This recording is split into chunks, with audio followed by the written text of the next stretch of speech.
সকাল বন্ধুরা, পুজো লাইফস্টাইলে আবার একটা নতুন ভিডিও নিয়ে সবাইকে জয়গুরু জানিয়ে চলে এলাম। আজকে হচ্ছে শুক্রবার, আর ৩ দিন ধরে তো আমার মোটামুটি নিরামিষই চলছে। গণেশ, মনা ওরা বৃহস্পতিবার দিন ওরা আমিষ খেলেও আমার মোটামুটি গ্যাস টেবিল মোছামুছি এগুলো হয়েই গিয়েছিলো। সেই জন্য বেশ সুবিধাই হয়েছিল। নিরামিষ খেলে একদিকে কি কোনো ঝামেলা নেই, বারবার হাত ধোয়ারও কোনো দরকার নেই, আর রান্না করতে অনেক বেশি সুবিধা। ওদিকে ভাত বসিয়ে এদিকে এসেছি একটু আটা মেখে নিতে, কারণ মনার আজকে পড়া রয়েছে সকালে। তো এসে আমাদেরকে তো একটু টিফিন খেতে হবে, আর আমারও রয়েছে বেলার দিকে পড়ানো। একদিকে ভাত হচ্ছে, আরেকদিকে বসিয়ে দিয়েছি প্রেশার কুকারে একটু ডাল। আর এদিকে দেখো কুঁদরি ভাজা। এই কুঁদরি ভাজা খেতে কিন্তু আমি আর গণেশ ভীষণ ভালোবাসি, মনা একেবারেই খায় না। মনার জন্য ভাবছি কয়েকটা পটল ভেজে দেবো। আর এই যে মনা তো ঘুম দিয়ে উঠে পড়েছে আর রেডিও হচ্ছে।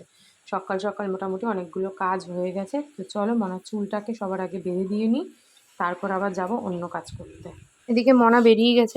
মনা বেরিয়ে যাওয়ার পর আমি আর কিন্তু ১ মিনিটও অন্য ঘরে থাকবো না। একদম রান্নাঘরে যে কাজগুলো থাকে, ঘর ঝাড় দেওয়া, ঘর মোছা, জামা কাপড় কাচা, সেগুলো ঝটপট করে সেরে নেব। গণেশকে বলেছি ঠাকুরের মিষ্টি নিয়ে আসতে, কারণ হচ্ছে আজকে শুক্রবার। তো গণেশের আসতে একটু দেরি হবে, কারণ মনাকে দেবে, মিষ্টি আনবে। আর মিষ্টির দোকান তো সকালবেলা কোনোটা খোলে কোনোটা খোলে না, কোনটা থেকে আনবে। যাই হোক, ও আস্তে আস্তে ভাবছি ঝট করে কাজগুলো সেরে ফেলি। দেখতেই তো পেলে ঝট করে কাজ সারার আগে উনি এসে হাজির হয়ে গেছেন। যাই হোক, গণেশকে এখন একটু চা করে দেবো, তার আগে আমি ডালটা সোমবার দিয়ে নিলাম। আর ওদিকে কুঁদরি ভাজা, পটল ভাজা দুটোই আমার হয়ে গেছে। এখন বাকি শুধু পটল আলুর তরকারি। একদিকে তরকারিটা হচ্ছে, আরেকদিকে বানিয়ে নিলাম দুজনের জন্য একটু চা। এই চায়ের বাটিটা কিনে বেশ সুবিধা হয়েছে, সারাশির আর প্রয়োজন পড়ে না। গণেশ ওই যে বসে আছে এই ঘরে, আমি বললাম এই ঘরেই বসো। আর জারে একটুও জল ছিল।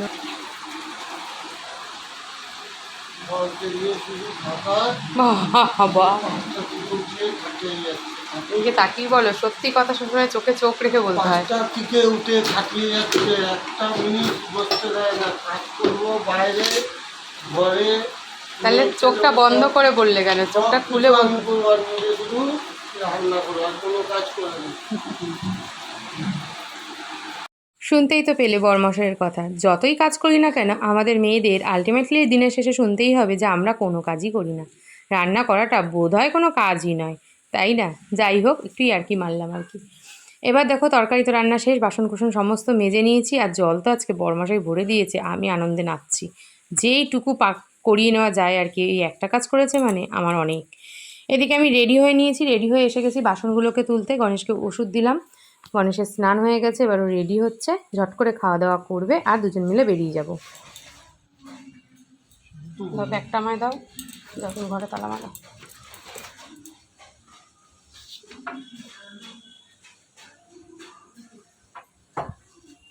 বেরিয়ে পড়েছি দুজনা মিলে। আর এখনও রোদটা সেভাবে কড়া ওঠেনি। কালকে যা রোদে আমার মাথা যন্ত্রণা করেছে সে আর কি বলবো। তবে বাইরের দিকে তাকালে মনে হচ্ছে রোদ উঠবে, রোদ যে উঠবে না তা কিন্তু নয়। তো চলো, রোদ উঠুক আর নাই উঠুক, বেরোতে তো হবেই আর যেতেও হবে। এই হলো ব্যাপার, বেরিয়ে যাই। দেখো রোদ উঠেও গেছে বলতে বলতে। দেখতে পাচ্ছ কী পরিমাণে রোদ? এই যে গাড়ি করে যাচ্ছি, কপালটা ঢাকিনি, মাথাটা ঢাকিনি, এই রোদটাই যে আমার মাথায় লাগে, পুরো কি বলবো, মাথা দপদপ করে সে যন্ত্রণা করতেই থাকে। তবে আকাশ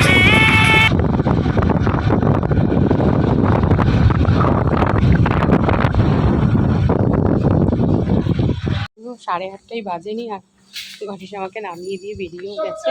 কি করব, ওর সাথে আসতে গেলে এরকম তাড়াহুড়ো করে তাড়াতাড়ি আসতে হবে। ওদিকে আমার কড়াই মাজা হয়নি আজকে একদিন। যাই হোক, কিছু করার নেই। চলো এখন দাঁড়াবো, মনাকে নিয়ে একবারে বাড়ি যাব। আজকে আবার বেলায় টিউশনি রয়েছে বলে একটু তাড়া বেশি। যেদিন আমার তাড়া থাকে সেদিন গণেশেরও তাড়া থাকে। এখন বাজে হচ্ছে 9:10, মেয়েকে নিতে এসেছি 8:24-এ। হ্যাঁ, 9:10-এ ছুটি দিয়েছে, মানে প্রায় 1 ঘন্টা দাঁড়িয়েছিলাম। দাঁড়িয়ে থেকে এখন মনাকে নিয়ে বাড়ি যাবো। দাঁড়াও, অটো টোটো পাই। বিরাটি নিয়ে বাড়ি এসেছি, আর এসে বানিয়েছি আগে গ্লুকন্ডির জল। খাবো খাবো? হ্যাঁ, ওটা তুই খাবি, খা, চলেই হলো একটা। হ্যাঁ, পাচ্ছি না, শরীর চলছে না, মাথা মনে হচ্ছে এখনই আমার দপদপ দপদপ করছে যন্ত্রণা। এখনও টিউশনি বাকি, কড়াই মাজা হয়নি, কড়াই মাজা বাকি। সবার আগে টিফিন খাবো, টিফিন না খেয়ে কিচ্ছু পারবো না। কালকে ওই সেদ্ধ ভাত খেয়ে এখন মনে হচ্ছে আমার মানে শরীরে আর জোর নেই এরকম মনে হচ্ছে। এখন সবার আগে নিয়েছি বললাম টিফিন, কারণ টিফিন না খেলে শরীর চলবে না। এনে বোতলটা রাখ। আর মনা চালিয়েছে বাটুল দি গ্রেট, এগুলো দেখতে বেশ ভালো লাগে, মজা লাগে। আমি তো রান্না করি আর মনে চালিয়ে রাখলে আমি বেশ শুনি, আমার বেশ ভালো লাগে, মন দিয়ে শুনতেই থাকি। এখন টিফিন খাবো, টিফিন খেয়ে তারপরে দুটো শর্টস বানাবো, তারপরে চুড়িদার ছাড়বো। একটু শুয়েছিলাম, ভাবলাম একটু শুয়ে থাকবো, মাথার এই জায়গাটা দিয়ে দপদপ দপদপ করছে, কিন্তু শোয়ার কোনো উপায় নেই, কারণ এখন পড়তে আসবে, তারপরে উঠে খাওয়া দাওয়া, তারপরে আবার বিকেলে পড়ানো। সেই জন্য ভাবলাম যে এখন উঠে মনাকে একটু ফলগুলো ছাড়িয়ে দিই, জলে ভিজিয়ে রেখেছিলাম, এই ফলগুলো ছাড়াবো। আর ওদিকে কালকে সবজিটা যদি কেটে না রাখি তাহলে আর কখন কাটবো, রাত্রে তো সেই উঠি যখন 9:30 পৌনে 10টায়, তখন আবার রাতে রান্নার জন্য কিছু করতে লাগে, এবার সময়ও থাকে না, আর সত্যি কথা বলতে তখন শরীরটা ইচ্ছাও করে না। এখন যদিও বা শরীরটাকে ঠেলে গুটিয়ে ওঠাতে পারবো, কারণ এরপর আমাকে কাজ করতে হবে, পড়াতে হবে, আমি তো শুয়ে থাকতে পারবো না। কিন্তু রাত্রেবেলা ওই সব সেরে ওঠার পর তখন আর একটুও শরীর চলে না, তখন মনে হয় খেয়ে দিয়ে একটু চুপচাপ শুয়ে থাকি। তারপর মনের অনেক পড়া থাকে, সেগুলোকে ধরতে হয়, ভিডিও এডিট থাকে। ও মাই গড, চলো ফোনটা চার্জে বসাই, বসে এগুলো সারি। আর এই জায়গাটুকু আজকে পুরো মাথাটা দপদপ করছে না, আজকে শুধুমাত্র এই জায়গাটুকু মনে হচ্ছে কি দপদপ দপদপ করছে, এত রোদের, মানে রোদের যে তেজটা, সেই তেজটায় মাথাটা। টিউশন করি ওঠার পর পেটে মনে হচ্ছে না ছুঁচো দৌড়াচ্ছে। আগে রান্না করেছি টক ডাল, কুদরি ভাজা, যেটা আমি আর গণেশ খেতে বিশাল ভালোবাসি। মোনা মোটা খায় না, ওর জন্য পটল ভাজা আর পটল আলুর তরকারি, সাথে আছে একটা মোটা কাঁচা লঙ্কা, লাগলে নিয়ে নেব, নিরামিষ বার, ঝাল ঝাল। মাথার এই জায়গায় এখনও দপদপ করছে। চলো খাওয়া দাওয়া করে একটু ঘুমাই, দেখছি যে ঘুমালে ঠিক হয়। শুভ সন্ধ্যা বন্ধুরা, ঘুম থেকে উঠলাম, উঠে যে চা বসিয়ে দিয়েছি, আর টুকটাক কিছু কাজ ছিল সেগুলো সমস্ত সেরে কলে জল টলগুলো ভরে নিয়েছি, আর মনাকে ডেকে চলেছি, মনা এখনও ঘুম দিয়ে ওঠেনি। তো আমি আমার চাটা নিই, আর মনার চাটা একটু চিনি দিয়ে ঢাকা দিয়ে রেখে দিই। আমার তো এখন চিনি ছাড়াই চা খাই। আর সাথে নিয়েছি দেখো একটু মুড়ি আর চিড়া, মানে দুটো একসাথে, চিড়া ভাজা না, এবারে প্রচুর নুন, ভীষণ নুন পোড়া, একটু মুড়ির সাথে মিশিয়ে খেলে তাহলে বেশ ভালো লাগে, না হলে প্রচুর নুন পোড়া হয়ে গেছে চিড়াটা। ওদিকে চা আর মুড়ি তো নিয়ে নিলাম, আর এদিকে দেখো জলের বোতল, গ্লাস সব নিয়ে বসছি। গ্লাস ছাড়া জল খাওয়া অসম্ভব ব্যাপার হয়ে যায় মাঝে মাঝে, মানে জল আমি গ্লাস ছাড়া মোটে খেতেই পারি না, বোতলে আমার যেন গায়ের মধ্যে এসে পড়ে যায়। চলো এখন পড়াতে বসি, আর মনা এখনও ওঠেনি।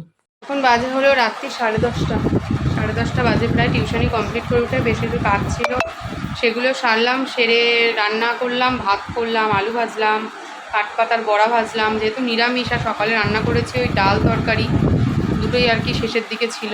এখন চলছে গণেশের ফোনে ভিডিও, মনা করছে পড়াশোনা, মনার খাওয়া দাওয়া কমপ্লিট, আরেকজন খেতে বসেছে, ওদিকে খেলা চলছে, খেলা চললে ঘরে যা আওয়াজ হয়। আর ওদিকে আমিও খাবো এখন, খেয়ে দিয়ে এখন মনার পড়া ধরবো, মনার ইতিহাস ভূগোল সব পড়া ধরা বাকি, ওগুলো সব পড়া দিয়েছিলাম, এখন সে পড়াগুলোকে ধরতে হবে। আর ও মাথা চুলকে গরমে পাগলের মতন কাণ্ড ঘটাচ্ছে। এখন বলছে মা একটু গা ধুয়ে আসবো, এখন গা ধুলে যদি ঠান্ডা লেগে যায়, দাদুবি তো যা ইচ্ছা কর। চলো ভিডিওটা আজকে এখানেই শেষ করছি। ভিডিওটা ভালো লাগলে প্রথম থেকে শেষ অবধি দেখো, লাইক কমেন্ট শেয়ার করো, আর ভিডিওটা ছেড়ে দেওয়ার আগে অবশ্যই আমার চ্যানেলটা সাবস্ক্রাইব করে দিয়েছে। আজকের মতন টাটা, দেখা হচ্ছে আবার একটা নতুন ভিডিও।